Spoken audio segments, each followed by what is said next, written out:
ಕಳೆದು ಹೋಗೋ ಭಯ ಏಕೆ? ಇಲ್ಲದೇ ಇರೋ ಪರಿಕಲ್ಪನೆ ಯಾಕೆ ಬರುತ್ತೆ? ಯಾವಾಗ ನಮ್ಮಲ್ಲಿ ಈ 6 ಗುಣ, ರಾಕ್ಷಸರು ಅಂತ ಕರಿತೀವಿ ಈ ಅರಿಷಡ್ ವರ್ಗಗಳನ್ನು, ಇವೆಲ್ಲ ಅಹಂಕಾರದ 6 ಮುಖ. ಈ 6 ಜನ ರಾಕ್ಷಸರು, ದೈತ್ಯರು.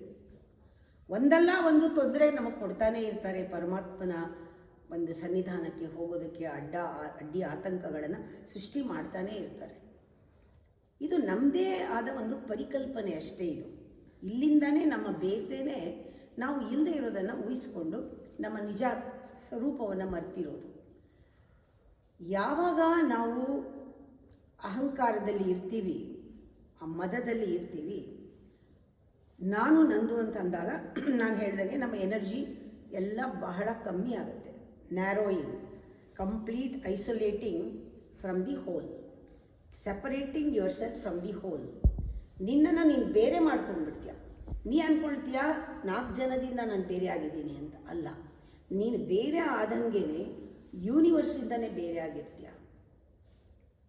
ನೀ ಡಿವೈಡ್ ಮಾಡಿಕೊಂಡ್ರೆ ನಾನು ಇಷ್ಟು ಜನ ಜೊತೆ ಎಲ್ಲ ಒಬ್ಬರೇ ಇರ್ತೀನಿ ಅಂತ, that isolation is creating a distance between you and the universe, you and god.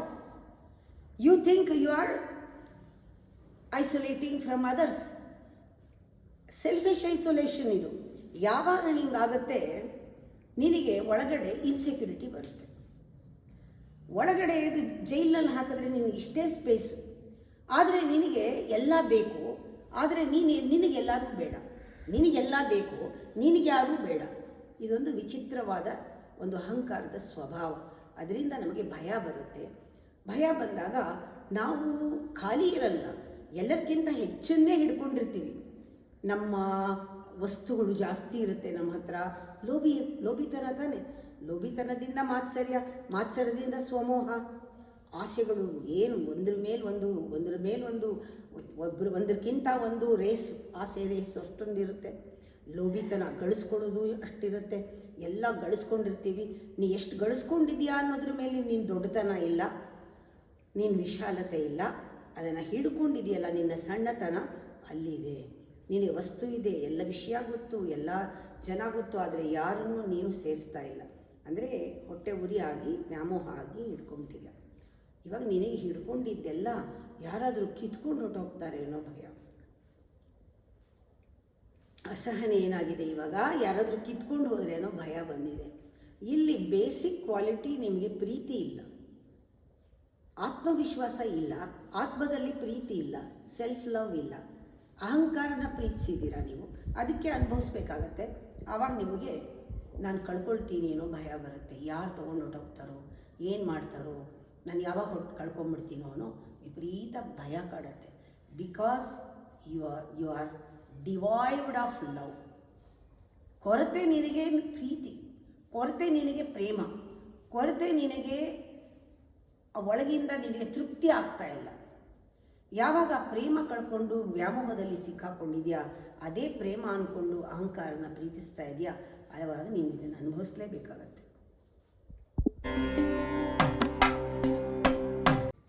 ಅಮ್ಮ, ಸಾಮಾನ್ಯವಾಗಿ ನಾವು ಬೇರೆಯವ್ರ ಉನ್ನತಿ ಸಹಿಸಲ್ಲ. ಅದು ಅವ್ರ ಉನ್ನತಿ ಸಹಿಸೋಕ್ಕೆ ನಾವು ಏನು ಮಾಡಬೇಕಮ್ಮ? ಉನ್ನತಿ ಸಹಿಸಬೇಕು ಅಂತ ಬರೋದೇನೆ ಒಂದು ದೊಡ್ಡ ಗುಣ. ಉನ್ನತಿ ಸಹಿಸ್ತಾ ಇಲ್ಲ ನಾನು ಅಂತ ಗೊತ್ತಾಗೋದೇನೆ ಅರಿವು. ನಾನು ಸಹಿಸಲ್ಲ, ನಾನು ಹೀಗೆ ಇರೋದು, ನಾನು ಉನ್ನತಕ್ಕೆ ಹೋಗಬೇಕು ಅನ್ನೋದು ಅಜ್ಞಾನ. ಈ ಡಿಫ್ರೆಂಟ್ ಸ್ಟೇಜಸ್ ನಮ್ಮಲ್ಲೇ. ನಾವು ಮಾಯೆನಲ್ಲಿದ್ದರೆ ಉನ್ನತಿ ಹಿಂದೆ ಬೀಳ್ತೀವಿ. ಎಷ್ಟು ಉನ್ನತಿ ಇದ್ದರೂ ಸಾಲದು, ಬೇರೆಯವ್ರು ನೋಡಿ ಹೊಟ್ಟೆ ಉರ್ಕೊಂಡು ಸ್ಪರ್ಧೆಗೆ ನಿಂತ್ಕೋತೀವಿ, ಮಾಯೆ. ಬೇರೆಯವ್ರ ಉನ್ನತಿ ಸಹಿಸದೆ ಅವ್ರನ್ನ ಹಾಳು ಮಾಡ್ತೀವಿ, ಇದು ಅಜ್ಞಾನ. ಅಯ್ಯೋ, ನನಗೆ ಉನ್ನತಿ ನೋಡಿ ಸಹಿಸೋಕ್ಕಾಗ್ತಾ ಇಲ್ವೇ ಅಂತ ಗೊತ್ತಾಗೋದು ಅರಿವು. ಆಗದೇ ಇದ್ದರೂ ನನ್ನ ಕೈನಲ್ಲಿ ಉನ್ನತಿ ಸಹಿಸೋಕ್ಕಾಗ್ತಿಲ್ಲ, ಏನು ಮಾಡಲಿ ಅಂತ ಒಂದು ತವಕ ಹುಟ್ಟೋದು ಒಳ್ಳೆಯ ಲಕ್ಷಣ. ನಿಮಗೆ ಬೇಕಿದೆ ಜ್ಞಾನ. ನಾನು ಕತ್ಲಲ್ಲಿ ಇರೋಕ್ಕಾಗಲ್ಲ, ನನಗೆ ಬೇಕು ಬೆಳಕು, ನಾನು ಬೇರೆಯವ್ರನ್ನ ಸಹಿಸಬೇಕು, ನಾನು ಸಹಿಸಲಾರೆ ಅಲ್ಲಲ್ಲ ಸಹಿಸಬೇಕು ನಾನು ಅಂತ ಬರುತ್ತಲ್ಲ, ನಾನು ಸಹಿಸೋಕ್ಕಾಗಲ್ಲ ಅನ್ನೋಕ್ಕಿಂತ ಸಹಿಸಬೇಕು ನಾನು ಅಂತ, ಅದು ಒಳ್ಳೆಯ ಲಕ್ಷಣ. ನೀವು ಕೇಳಿದ ಪ್ರಶ್ನೆ ತುಂಬ ಒಳ್ಳೆಯದು. ಸಹಿಸಬೇಕು ಅಂದಾಗ ನಿಮಗೆ ಅದು ದೇವರ ಗುಣ ಅಂತ ಗೊತ್ತಾಗತ್ತೆ. ಆ ಗುಣ ಯಾರೂ ಕೊಡಲ್ಲ. ನಾವು ಉನ್ನತಿ ಇರೋರನ್ನ ನೋಡಿ ಸಂತೋಷ ಪಡೋವರೆಗೂ ನಮಗೆ ನಿಜವಾದ ಸಂತೋಷ ಸಿಗಲ್ಲ. ಉನ್ನತಿ ಪಡೆದಿರೋರು, ಚೆನ್ನಾಗಿರೋರನ್ನ ನೋಡಿ ಆಹಾ ಅಂತ ಮೇಲ್ಗಡೆ ಅನ್ಬೋದು. ಒಳ್ಳೆತನದಿಂದ, ನಿಮ್ಮ ಆದರ್ಶದಿಂದ ನೀವು ಮಾಡಿಕೊಂಡು ಒಳ್ಳೆತನ ನಿಮ್ಮನ್ನು ಅಯ್ಯೋ ಚೆನ್ನಾಗಿರಲಿ, ದೇವ್ರು ಒಳ್ಳೇದು ಮಾಡಲಿ ಎಲ್ಲ ಹೇಳಬಹುದು. ಆದರೆ ಒಳಗಡೆ ಕುಟುಕ್ತಾ ಇರುತ್ತಲ್ಲ, ಇವ್ರು ಹಿಂಗಾಗ್ಬಿಟ್ರಲ್ಲ, ನಂಗಿಲ್ವಲ್ಲ ಅನ್ನೋದು ಒಂದು ಬಂದಾಗ ಅಲ್ಲಿ ಕಾಲಿಂದ ಹೊಸಕಿ ಅದನ್ನು ತುಳಿದು ಪಕ್ಕಕ್ಕೆ ಹಾಕಬೇಕು ಆ ರಾಕ್ಷಸನ್ನು. ಅದನ್ನು ಬೇರೆಯವರು ಮಾಡಲ್ಲ, ಅದು ಯಾವಾಗಲೂ ಆಗಲ್ಲ, ಅದು ಆವಾಗಲೇ ಆಗಬೇಕು. ನಮ್ಮಲ್ಲಿ ಹೇಳ್ಬೇಕು ಅದು ಅಸಹನೆ ಅನ್ನೋದು, ಇಂಟಾಲರೆನ್ಸ್, ಬೇರೆಯವ್ರನ್ನ ನೋಡಿ ಅದು ನಮಗೆ ಗೊತ್ತಾಗಬೇಕು. ನಾವು ಕಾಯ್ತಾ ಇರಬೇಕು ಯಾವ ರೀತಿ ಗುಹೆಯಿಂದ ಇದು ಹೊರಗಡೆ ಬರುತ್ತೆ. ಕಾಲಿಂದ ಹೊಸಕಿದಾಗ ಅದನ್ನು, ಆಗ ದೇವರದರಿಂದ ದೈವಿಕ ಶಕ್ತಿ ಬರುತ್ತೆ ನಮಗೆ. ತಾಯಿ ಹೇಗೆ ಕಾಲಿಂದ ಹೊಸಕ್ತಾಳೆ ರಾಕ್ಷಸರನ್ನ, ಆ ಥರ ರಾಕ್ಷಸನ ಹೊಸಕಬೇಕು. ಹೇಗೆ ಆ ಗುಹೆಯಿಂದ ಬಂದ ಒಬ್ಬೊಬ್ಬ ಕಳ್ಳನನ್ನು ಒಬ್ಬೊಬ್ಬ ಒನಕೆಯಿಂದ ಹೊಡೆದ್ಲಲ್ಲ, ಯಾವ ಕಳ್ಳ ಬರ್ತಾನೆ ಒಳಗಡೆಯಿಂದ ಗೊತ್ತಿಲ್ಲ ಅವಳಿಗೆ, ಕಾಯ್ತಾ ಇದ್ಲು, ಯಾರು ಬಂದರೂ ಹೊಡೆದ್ಲು ಅವಳು. ಹಾಗೆ ಒಬ್ಬೊಬ್ಬ ಯಾವಾಗ ಬರ್ತಾನೆ ಕಳ್ಳ ಒಳಗಿಂದ ನಮ್ಮಿಂದ ಗೊತ್ತಿಲ್ಲ, ಆ ಟೈಮ್ನಲ್ಲಿ ಕಾಯ್ಕೊಂಡಿರಬೇಕು. ಇದೇ ಮೆಡಿಟೇಷನ್, ವೇಟ್ ಒಂದೊಂದು ಬಂದಾಗ ಅದನ್ನು ಸಾಯಿಸು. ಅದು ಯಾವುದೇ ಮಂತ್ರ ತಗೊಳ್ಳಿ ಸಾಯತ್ತೆ. ಭಗವಂತನ ನಾಮಸ್ಮರಣೆ ಮಾಡಿ ಅದರಲ್ಲಿ ಮನಸ್ಸಿಡಿ, ಒಂದೊಂದು ಈ ಥರ ಯೋಚನೆಗಳು ಸಾಯುತ್ತೆ. ಈ ಥರ ಬಂದಾಗೆಲ್ಲನೂ ಕೂಡ ಜೈ ಭವಾನಿ ನೀನಿದೆಯಾ, ನನ್ನನ್ನು ಇದೆಲ್ಲ ಜಯಿಸು ಅಂತ ಕೇಳಿದಾಗ ಅದು ಒಳಗಡೆಯಿಂದ ಸಂತೋಷ ಬರುತ್ತೆ. ನಿಜವಾದ ಸಂತೋಷ ಬೇರೆಯವರ ಸಂತೋಷದಲ್ಲಿ ಸಂತೋಷ ಪಡೋದೇನೇ ಅಂತ ಗೊತ್ತಾದಾಗ ನಾವು ಅದನ್ನು ನಮ್ಮ ಸಂತೋಷನ ಬಿಟ್ಕೊಡಲ್ಲ. ಆ ಸಂತೋಷಕ್ಕಾದ್ರೂ ಬೇರೆಯವ್ರನ್ನ ಅಪ್ರಿಷಿಯೇಟ್ ಮಾಡೋಕ್ಕೆ ಶುರು ಮಾಡ್ತೀವಿ. ಆಗ ನಮ್ಮಲ್ಲಿ ಬದಲಾವಣೆಗಳು ಗುಣದಲ್ಲಿ ಆಗತ್ತೆ.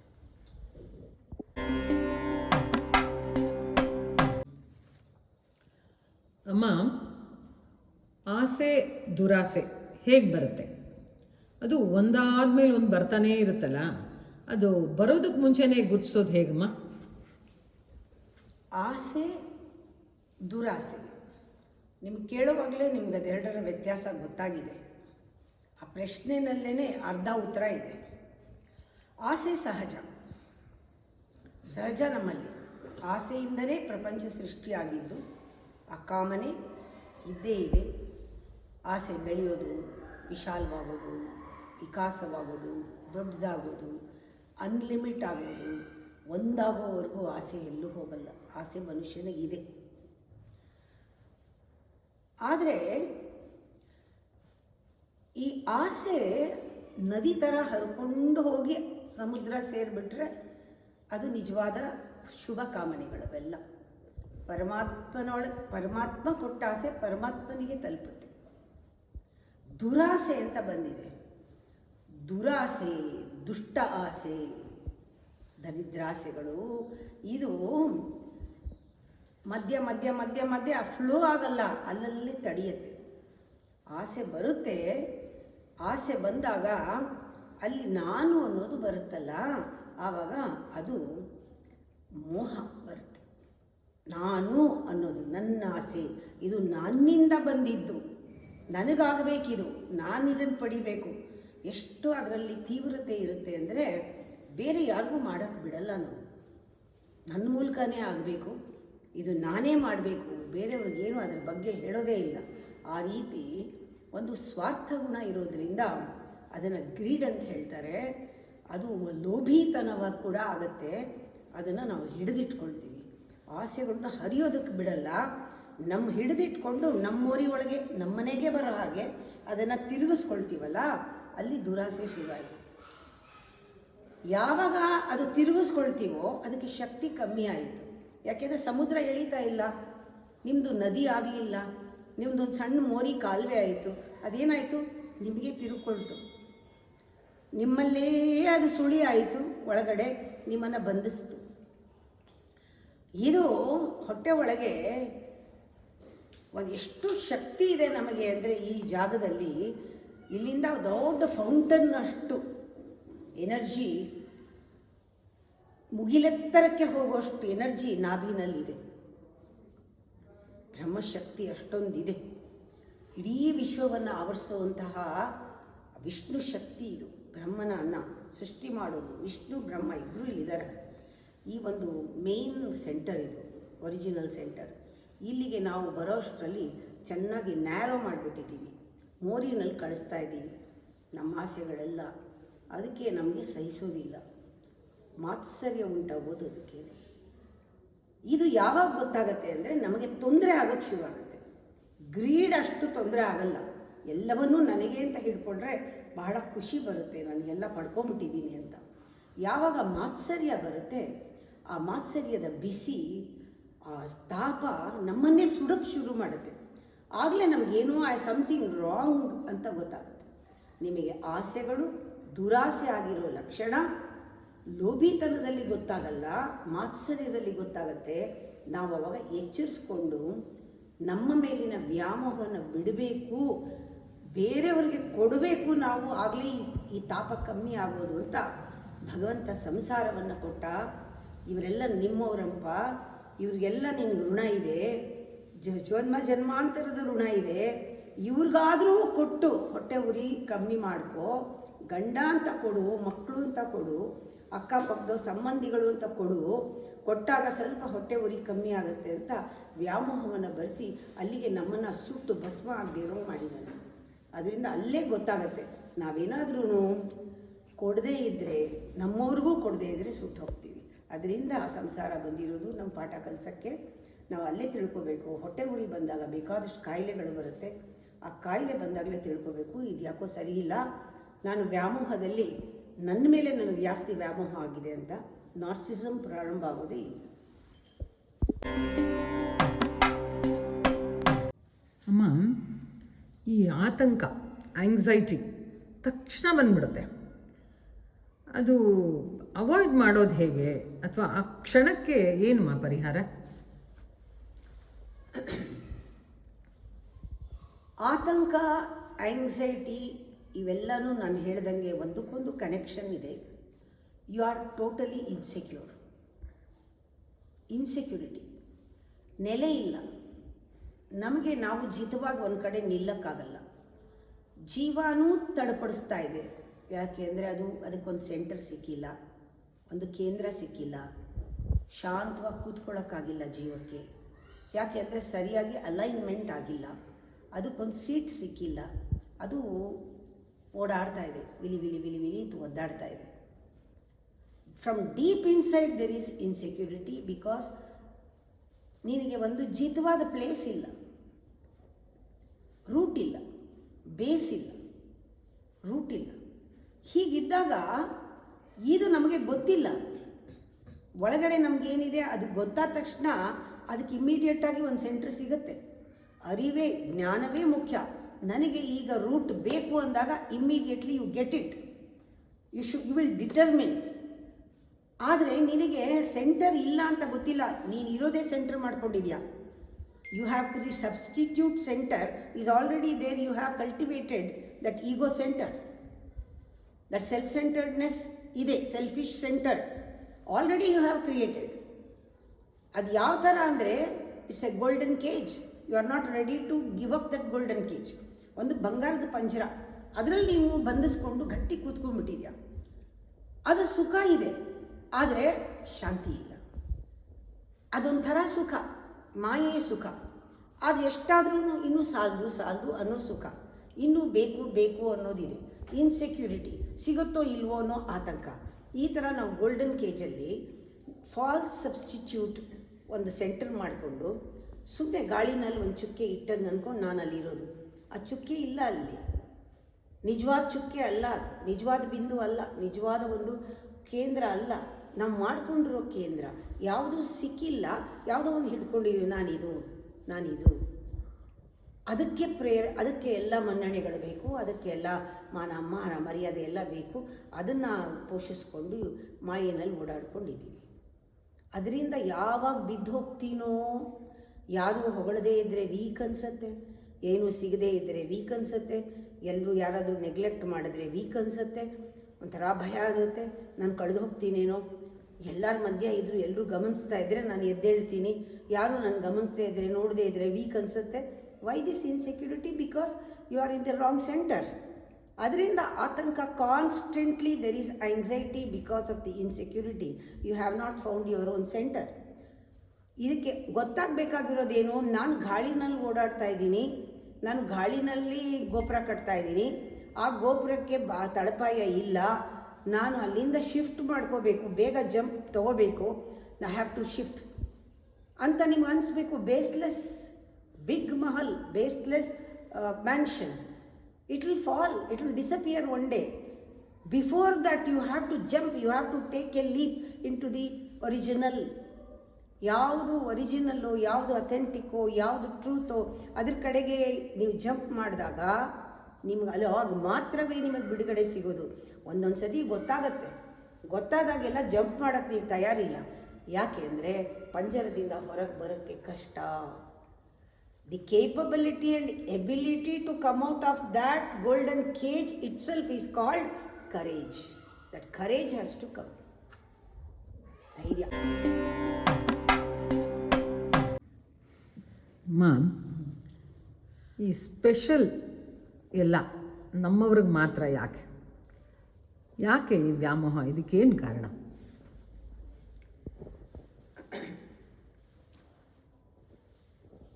ಆ ವ್ಯಾಮೋಹ ಅನ್ನೋದು ನಮ್ಮಲ್ಲಿ ಹುಟ್ಟಿಸಿದ್ದೇ ಪ್ರಕೃತಿ, ನೇಚರ್, ಪರಮಾತ್ಮ. ಯಾಕೆ ಅಂದರೆ ನಾವು ಸಾಯದೇ ಇರಲಿ, ಹೊಟ್ಟೆ ಉರ್ಕೊಂಡು ಅಂತ, ಬೇರೆಯವ್ರಿಗೆ ಕೊಡಲಿ ಅಂತ. ನಾವು ಆ ಹೊಟ್ಟೆ ಉರಿ ಶಮನ ಆಗುತ್ತಲ್ಲ, ಅದಕ್ಕೆ ನಾವೇನು ಮಾಡ್ತೀವಿ, ನಮ್ಮವ್ರಿಗೆ ಕರೆದು ಕೊಡ್ತೀವಿ, ಮಾಡಿ ಮಾಡ್ತೀವಿ, ಸಮಾಧಾನ ಪಟ್ಕೋತೀವಿ. ಇವ್ರು ತಿಂದ್ರಲ್ಲ ಸದಿ, ಇವ್ರು ತಿಂದ್ರಲ್ಲ ಸಾಕು, ಇವ್ರನ್ನ ಕಂಡ್ರೆ ನಂಗೆ ತುಂಬ ಇಷ್ಟ, ಅವ್ರು ಕೊಟ್ಟರೆ ಸಮಾಧಾನ. ಅಷ್ಟು ಅಟ್ಯಾಚ್ಮೆಂಟ್. ಆ ಅಟ್ಯಾಚ್ಮೆಂಟು ಹಿತ ಕೊಡುತ್ತೆ. ಪುನಃ ಹಿತ ಕೊಡ್ತಾ ಇರೋದು ಯಾರಿಗೆ? ನನ್ನ ಅಹಂಕಾರಕ್ಕೇನೆ. ಯಾವುದೋ ಒಂದು ಪಾತ್ರ ಗಂಟಿ ಬಿದ್ದಿರುತ್ತಲ್ಲ ಅಲ್ಲಿ, ಋಣದ ಪಾತ್ರ, ಅದಕ್ಕೆ ತೃಪ್ತಿ ಕೊಡ್ತಾ ಇರ್ತೀವಿ. ಮಾಡಿ ಅವ್ರಿಗೆ ಮಾಡಿ ಬೇರೆ ಯಾರಿಗೂ ಮಾಡೋಕ್ಕೆ ಇಷ್ಟಪಡಲ್ಲ ನಾವು. ಅದೇ ಕ್ವಾಲಿಟಿ ಗಿವಿಂಗ್ ಬೇರೆಯವರಲ್ಲಿರಲ್ಲ. ಅದಕ್ಕೆ ಈ ಪೂಜೆ ಎಲ್ಲ ಬಂದಿದ್ದು ಯಾಕೆ ಅಂದರೆ, ಫಸ್ಟು ಎಲ್ಲರಿಗಿಂತ ಹೆಚ್ಚು ಮಹಾಂತರವಾದ ಶಕ್ತಿ ಪರಮಾತ್ಮ. ನಾವು ಪರಮಾತ್ಮನ ಮುಂದೆ ಇಟ್ಟರೆ ಪರಮಾತ್ಮ ತಿನ್ನಲ್ಲ ಅಂತ ನಮಗೆ ಗುರುನೇ ಪರಮಾತ್ಮ, ಗುರು ತಿನ್ನಲಿ ಅಂತ ಹೇಳ್ತೀವಿ. ಅವನು ತಿಂದರೆ ಎಲ್ಲರೂ ತಿಂದಂಗೆ, ಪರಮಾತ್ಮ ತಿಂದರೆ ಎಲ್ಲರೂ ತಿಂದಂಗೆ. ಹೀಗೆ ನಮ್ಮ ಒಂದು ಪರಿಕಲ್ಪನೆ, ಅದನ್ನು ನೈವೇದ್ಯ ಅಂತ ಹೇಳ್ತೀವಿ. ಅದನ್ನು ನಾವು ಕೊಟ್ಟೆ ಅಂತ ಹೇಳಲ್ಲ, ಊಟ ಹಾಕಿದೆ ಅಂತ ಹೇಳಲ್ಲ, ಹೊಟ್ಟೆಗೆ ಹಾಕಿದ್ದೀನಿ ಅಂತ ಹೇಳಲ್ಲ. ನಾನು ಮಾಡಿರೋದು ನೈವೇದ್ಯ ಅವ್ರಿಗೆ ತಲುಪಿದ್ರೆ. ನೈವೇದ್ಯ ಅಂತ ಯಾವಾಗ ನಾವು ಅದನ್ನು ಹೇಳ್ಬಿಡ್ತೀವಿ, ಒಂದಿಷ್ಟು ಪ್ರೋಕ್ಷಣೆ ಮಾಡಿಬಿಡ್ತೀವಿ, ಒಂದು ತುಳಸಿ ಹಾಕ್ಬಿಡ್ತೀವಿ, ಅಲ್ಲಿ ನಮ್ಮಲ್ಲಿರೋ ವಿಷ ಹೊಟ್ಟೋಗುತ್ತೆ, ವ್ಯಾಮೋಹ ಹೊಟ್ಟೋಗುತ್ತೆ. ದೇವರಿಗೆ ಅಂತ ಇಟ್ಬಿಟ್ಟಿದ್ದೀನಿ ನಾನು, ದೇವರಿಗೆ ಬಡಿಸ್ತಾ ಇದ್ದೀನಿ, ದೇವರಿಗೆ ಕೊಟ್ಟಿದ್ದೀನಿ. ಎಂಥ ಒಂದು ದೊಡ್ಡ ಕಲ್ಚರ್ ನಮ್ಮದು. ಆ ಗುಣ ಹೋಗೋದಕ್ಕೆ, ವ್ಯಾಮೋಹ ಹೋಗೋದಕ್ಕೆ ಎಲ್ಲ ತಿಂಡಿ, ತೀರ್ಥ, ಪದಾರ್ಥ ಯಾವ್ಯಾವ ಚೆನ್ನಾಗಿದೆ ಎಲ್ಲವೂ ಹಣದಿಂದ ಹಿಡಿದು ಎಲ್ಲವನ್ನೂ ಕೂಡ ಸಮರ್ಪಣೆ ಮಾಡಿಬಿಡ್ತೀವಿ ದೇವರಿಗೆ. ಎಲ್ಲ ನಿನಗೇಪ್ಪ. ಅವನಿಗೆ ನೈವೇದ್ಯ ಮಾಡಿಬಿಟ್ಟ ಮೇಲೆ ಈಗ ನನಗೆ ಯೋಚನೆ ಇಲ್ಲ, ಅದು ಪ್ರಸಾದವಾಯಿತು. ಪ್ರಸಾದದ ಲಕ್ಷಣ ಏನು? ಇದನ್ನು ನಾವು ಹಂಚ್ಕೊಂಡು ತಿನ್ನು, ಇಲ್ಲದೇ ಅವನಿಗೆ ತೃಪ್ತಿ ಇರಲ್ಲ. ಈಗ ತಗೊಳ್ಳಿ, ಎಲ್ಲರಿಗೂ ಪ್ರಸಾದ, ಎಲ್ಲರೂ ತಿನ್ಬೋದು, ಅದನ್ನೇ ಎಲ್ಲರೂ ತಿನ್ನೋದು. ಪರಮಾತ್ಮ ಬಂದು ತಿನ್ನಲ್ಲ, ಅದನ್ನೇ ಎಲ್ಲರೂ ತಿನ್ನೋದು. ಹಾಗೆ ನಾವು ನಮಗೆ ಬೇಕಾದವ್ರಿಗೆ ನಾವು ಕೊಡ್ತೀವಲ್ಲ, ಅವ್ರಿಗೆ ಮಾತ್ರ ಅಲ್ಲ, ಅವ್ರಿಗೆ ಕೊಟ್ಟ ಮೇಲೆ ಎಲ್ಲರಿಗೂ ಕೊಡಬೇಕು. ಎಲ್ಲರಿಗೂ ಕೊಟ್ಟರೆ ಅವ್ರಿಗೆ ತೃಪ್ತಿ ಆಗೋದು. ನೀವೆಷ್ಟೇ ಹೇಳ್ಬೋದು, ನೀವು ಮೊದಲು ತಿನ್ಬಿಡಿ, ಆಮೇಲೆ ಪರವಾಗಿಲ್ಲ ಬೇರೆಯವ್ರು ನೋಡ್ಕೊ. ಇಲ್ಲ, ಅವರೆಲ್ಲ ತಿಂದಿದ್ದಾರಾ, ಅವ್ರಿಗೆಲ್ಲ ತಲುಪಿದ್ಯಾ, ಇವಾಗ ನಾನು ತಿಂತೀನಿ ಅನ್ನೋದು ಕೂಡ ಅದು ಅಂದ್ಕೊಂಡು ಬಂದಿರೋದಲ್ಲ, ಅದು ಬರುತ್ತದು. ಹಾಗೆ ಬರುತ್ತೆ. ಆವಾಗಲೇ ತಲುಪೋದು, ನಾನು ತಿಂದಿದ್ದು ಎಲ್ಲರಿಗೂ ತಲುಪೋದು. ಕೊಡೋದು ಬಿಡೋದು ಬೇರೆ ವಿಚಾರ. ಮಾನಸಿಕವಾಗಿ ಎಲ್ಲರಿಗೂ ತಲುಪಬೇಕಾದ್ರೆ ಎಲ್ಲರಿಗೂ ಎಲ್ಲರಿಗೂ ತಿಂದೇ ಇದ್ರೂ ನಾನು ತಲುಪಲಿ, ಇದು ನಾನು ತಿಂದಿದ್ದು ಎಲ್ಲರಿಗೂ ಅನ್ನೋ ಭಾವ ಇದೆಯಲ್ಲ, ಅದು ತುಂಬ ಮುಖ್ಯ. ಅದು ನಂದು ಅಂತ ಬಂದಾಗ ನಾವು ಅದನ್ನು ನೈವೇದ್ಯ ಮಾಡಿಬಿಡ್ಬೇಕು. ಆಮೇಲೆ ತಿನ್ನಕ್ಕೆ ಕೊಡಬೇಕು. ಅದು ಪ್ರಸಾದವಾಗುತ್ತೆ, ಅವ್ರಿಗೂ ಒಳ್ಳೆಯದಾಗುತ್ತೆ, ಆರೋಗ್ಯಕ್ಕೆ. ಇದೆಲ್ಲರಿಗೂ ಅದು ಸಿಗುತ್ತೆ ಅವಾಗ.